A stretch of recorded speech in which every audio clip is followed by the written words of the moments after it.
commitment that the House of Assembly said or accused the governor about. They talked about, the demolition of the assembly complex, the state assembly complex, which he failed to have completed now.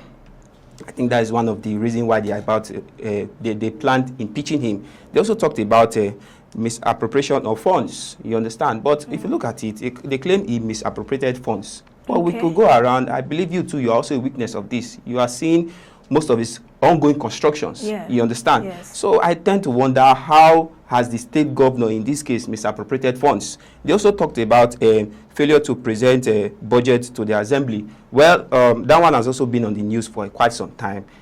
Probably the governor might have reasons why he hasn't done that because I don't think any governor in his normal sense would not present a state budget, you understand, to the House of Assembly. There's no governor. When you talk about reasons, what are the reasons? Of course, maybe he has one or two things he has. Even the federal government, in the federal level, the federal government I'm talking about the president himself. Okay. You understand? Might be given a particular day to present the federal budget, but you find out that there might be some, extension to that. So it also reflects on the state government too. Now, they also talked about denying assembly input to appropriation bills and also withholding funds made for the assembly services and thereabouts.